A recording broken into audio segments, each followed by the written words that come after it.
Bernard Steiner, Doctor of Medicine. Tonight's story has the title, She Walks in Beauty.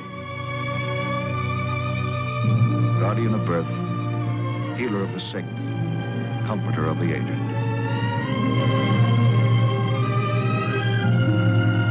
And the qualities of the worthy physician are three: the eye of an eagle, the heart of a lion, the hand of a woman.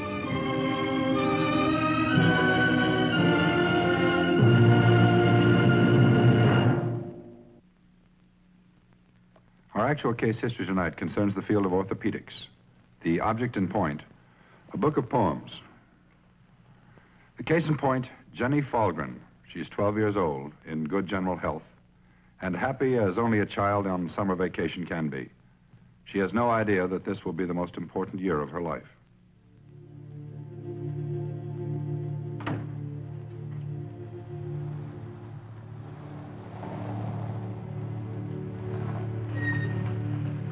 Honey, I'm home.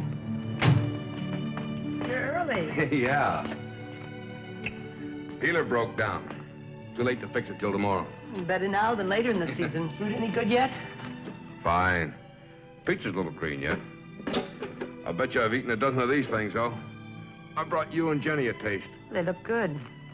I just put dinner in the oven. It'll be ready in about an hour. I'm not hungry anyway. Besides, it's cooler out here. Well, where's my girl? Upstairs in her room, reading as usual. More poetry. What else?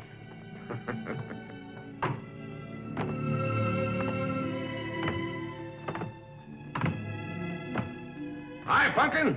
Hi, Dad. What you doing home early? Peeler broke down. Oh, come on, give me my kiss. Oh! Oh! Oh! Oh, my little bookworm. Hey, you haven't been reading lying down, have you? At my desk. Ah, that's good. You know, it's bad for your eyes to read lying down. You hold the book too close. I know. You told me a dozen times. I brought you something. Oh, boy. Thanks. Not till after dinner. We're going to eat in an hour. You'll spoil your dinner. I'll set the table. Can I go over to Dick's and play till dinner? All right, but don't get any farther away. Dick and I decided to get married. Oh? Right away? Of course not, when we grow up. Oh, can he afford to support you? Sure. He's going to be a pilot, and I'm going to be a stewardess. Okay, then I approve. Can I be best man? No, silly. You have to give me away. Haven't you ever seen a wedding? Only my own, honey. And believe me, I was a very nervous man. Oh, you're always fooling. By the way, what does your mother think of your engagement? I told her already. She says it's fine if I can stand my mother-in-law. Jenny.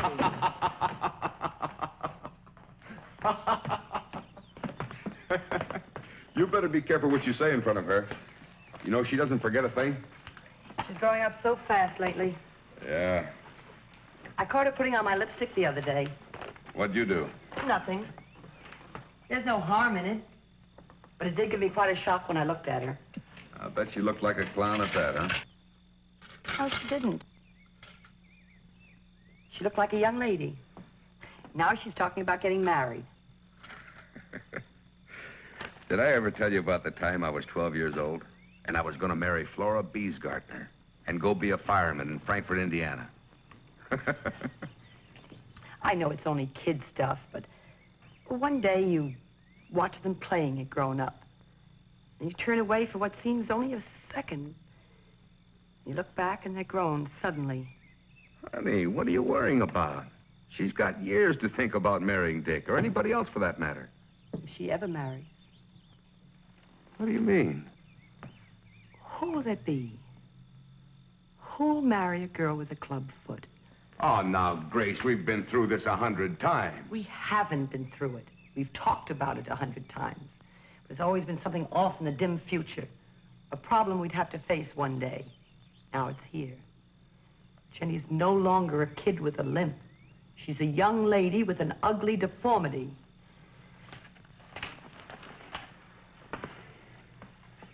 We can't go on putting it off, Henry. You can't pretend you haven't been worried about it. I've seen it. But she seems like such a baby to me yet. Only because you want her to. So do I. We can't fool ourselves much longer. We've got to do something. Like what? Something we should have done long before this.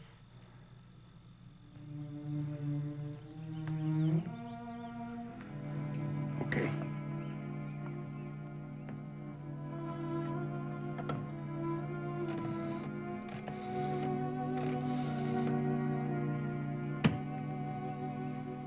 She seems so happy now, right in the middle of vacation. Can't we put it off a little while longer? Till she really wants to get married. There'll be dates, real dates, sooner than you think. And then the real humiliation begins. One hurt after another. How much of that do you think she'll take before she really begins to hate us? Okay.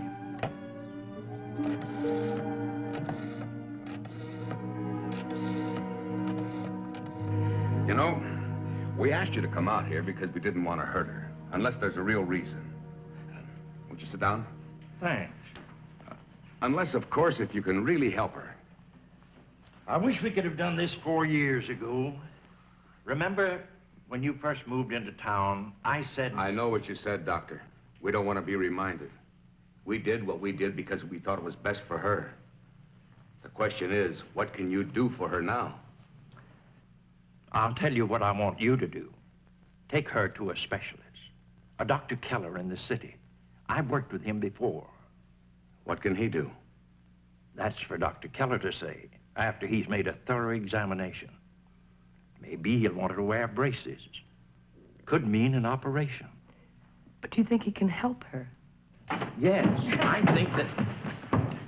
Hey, hang on just a minute, Puckett. Jenny, you remember Dr. Baird, don't you? Uh-huh. When I had an infection, he lanced my ear. That hurt. I'm sorry to leave a bad impression on you, Jenny. You're a good patient. We've been talking about you, honey.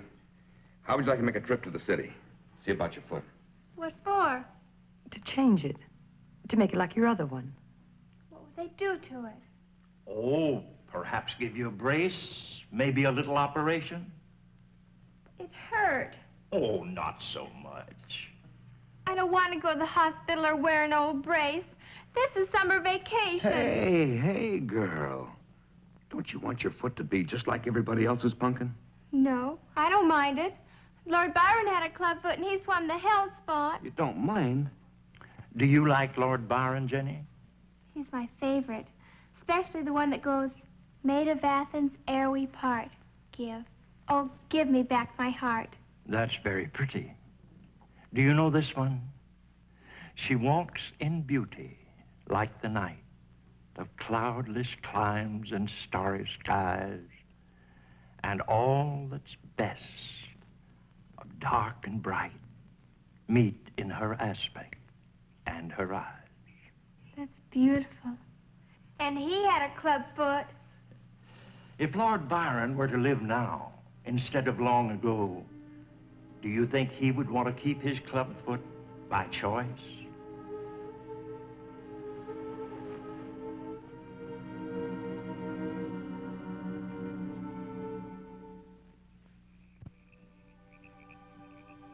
She walks in beauty like the night of cloudless climes and starry skies. Isn't that beautiful?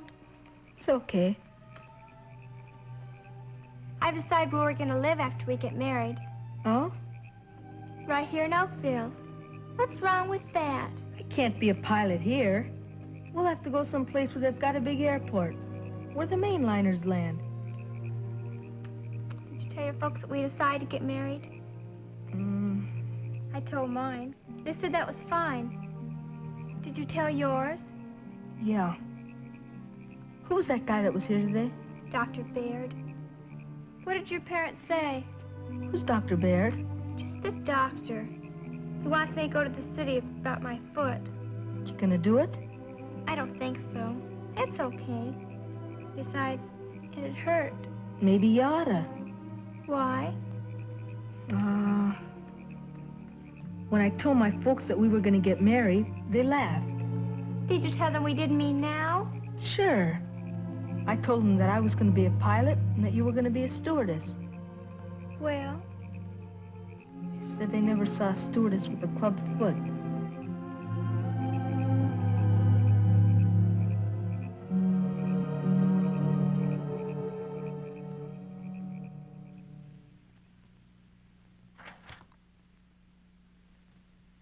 Dr. Baird gave me this. It's a book of poems by everybody. Dr. Baird's a pretty nice guy. Do you have a favorite poem?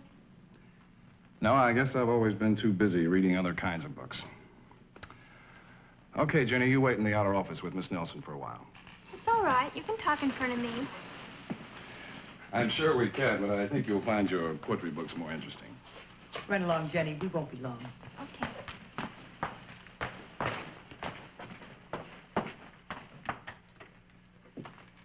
Well, first of all, let me say that we can help her. But it would have been much easier if we had seen her years ago. Why didn't you take her to someone when she was a baby? Well, until she was 6, we lived in the Midwest on a little farm, way out in the country. We hardly ever saw a doctor. Now, when did you first notice her foot? When she first started to walk, really. I mean, it always turned in, but all babies' feet are turned in. She limped as soon as she started to walk. But her grandmother, my mother that is, said it was nothing, and that she'd outgrow it. Mrs. Falgren, that one phrase has caused an awful lot of pain and suffering. They'll grow out of it. I don't know how many times doctors hear that. You can never grow out of a deformity. It just becomes harder and harder to correct. I suppose we did wrong. But by the time we could see it wasn't getting any better, we were all accustomed to the idea. We just accepted the situation. Jenny never seemed hampered. She moved about as quickly as anyone, and she was happy. People in the country are used to things like that. Everyone just said she had a club foot and let it go at that. We didn't even know we could do something about it. Mrs. Falgren, I wish we could make everyone in this country understand what I'm about to tell you. Because what you call clubfoot is a very common condition. It's just a lay term for any foot deformity.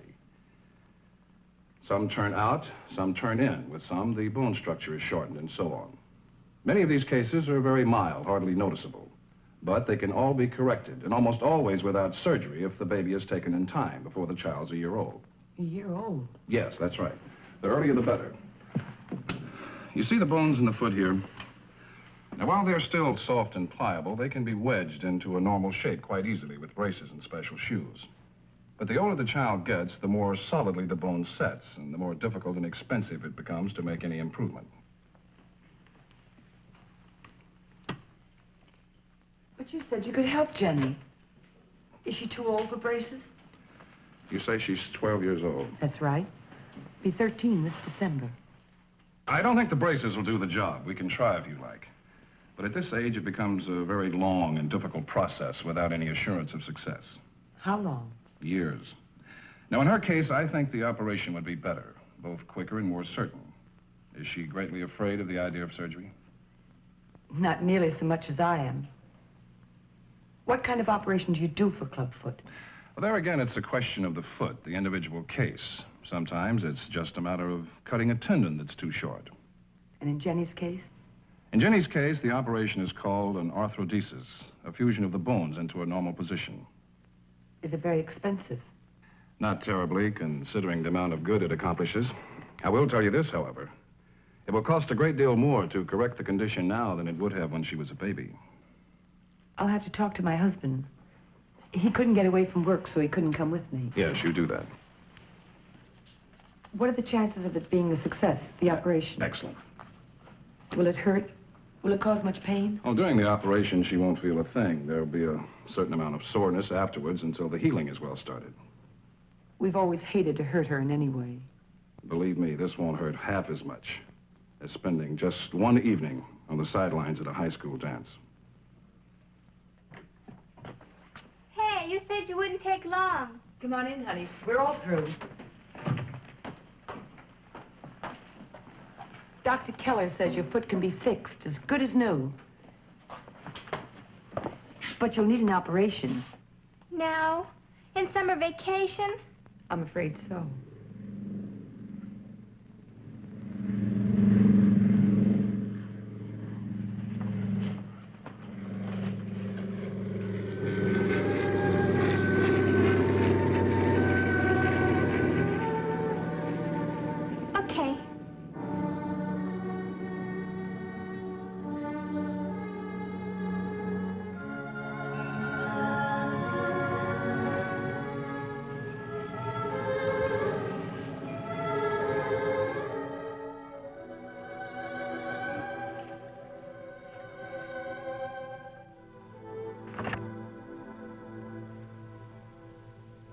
Dick says you're not missing a thing. The filtering plant broke down and they had to close the swimming pool for a while. And Marlene says not to worry about your goldfish. She feeds them every day. I think she feeds them 3 times a day. They're getting as fat as little whales. Don't worry. We're not worried, darling. There's nothing to worry about. You know, Dr. Keller's funny. I taught him my poem by Lord Byron. So he learned one and taught it to me. Do you want to hear it? Sure, Pumpkin. Timothy Fry could fly without wings, but he went around knocking down chimneys and things. He lived in a belfry with a number of bats. As they hung upside down, they could never wear hats. Timothy Fry could fly without wings.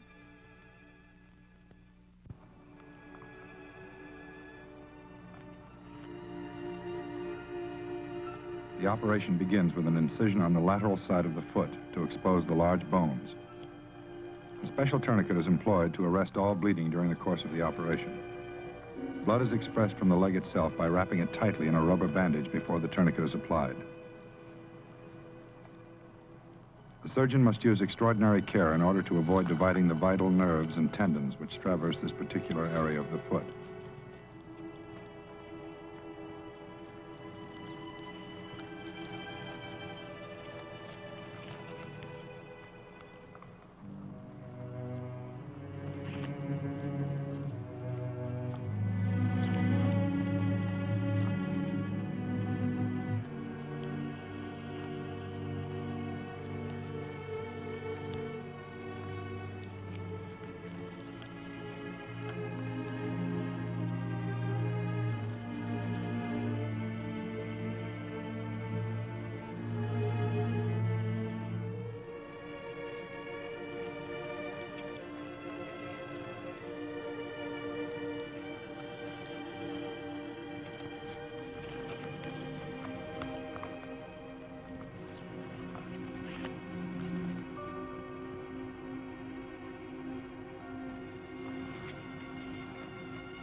The various ligaments, cartilage, and the fatty tissues are removed with the aid of a curette, a sharp spoon-shaped cutting instrument. This exposes the bone for cutting with an osteotone in order to reshape the foot and correct the basic deformity.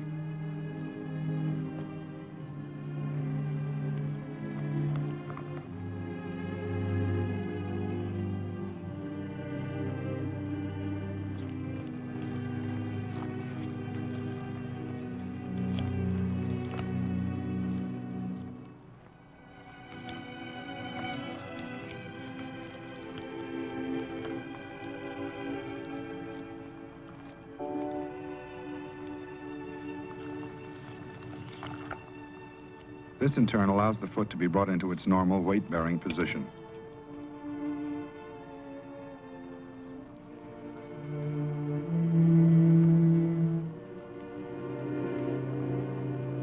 In order to hasten the fusion of the bones by growth of new bone across the denuded joint surfaces, a peg of cortical bone is removed from the tibia by an electric saw.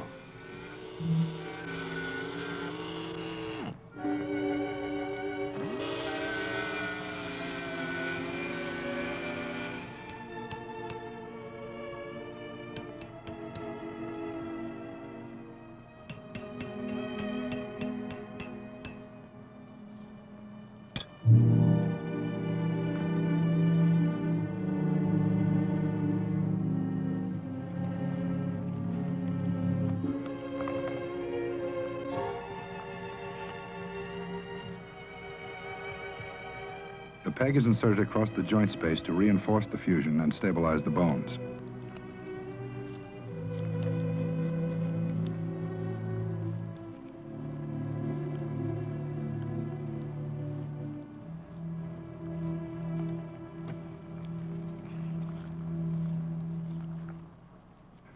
A plaster cast is applied from the toes to the thigh to maintain fixation of the fragments of bone until healing takes place and the reshaped bones have formed a solid union.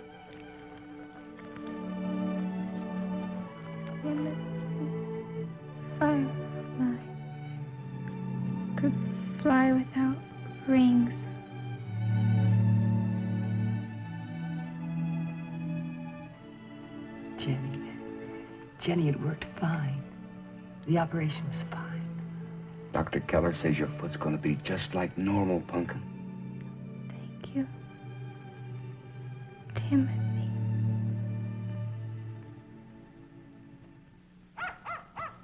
I'll bet it didn't hurt as much as when I fell off the horse and broke my arm. Maybe not. I didn't feel anything when they did it. They just told me to start counting, and I never even got to 4. I just felt all dreamy. That hurt? Wouldn't hurt if you did it 10 times that hard. How long are you gonna wear it? 3 months. Gee, you get to go back to school in it. Maybe it'll be 4 months. I go see Dr. Keller in 3 months, and he'll take x-rays to see whether to take it off then. And your foot's gonna be just like anybody's? Uh-huh. My leg won't, though. Not for quite a while, anyway. Because the muscles haven't developed. But it's just got to be ready by Halloween. Why? Because you're going to take me to the party at school. Oh, sure. You thought of your costume yet? Why? It's still 4 months away. We have to plan for the future, Dick. Oh. Well, I guess I'll be a pilot. That isn't Halloweeny at all. It doesn't matter. And you can be a stewardess.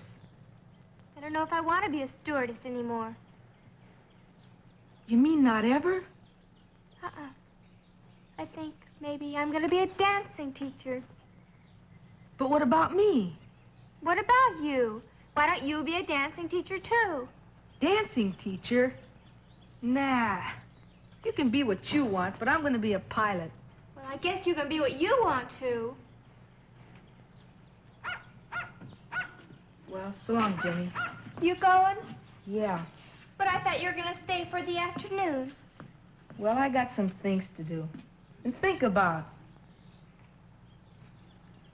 Well, brought you a present. Me? What is it, Dick? Just something. Well, so long. So long.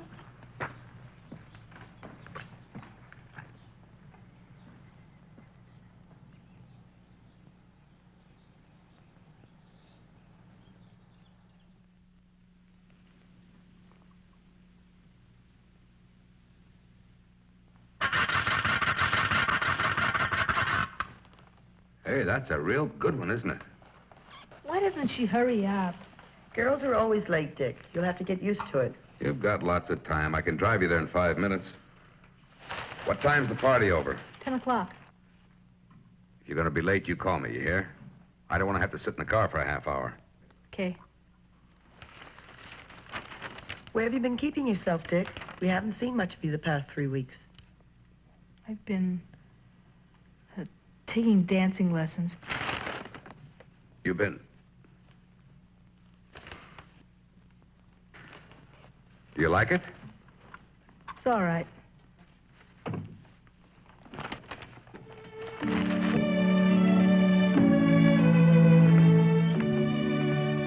Boy, do you look funny in those shoes. I know. I just wore them down to show off. Well, let's get going. You look pretty, Pumpkin. Thanks, Dad. You kids run out and get in the car. And then we get in the coat. You know, it won't be long before she doesn't look funny in these things.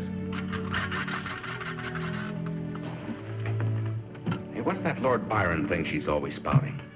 She walks in beauty. Yeah.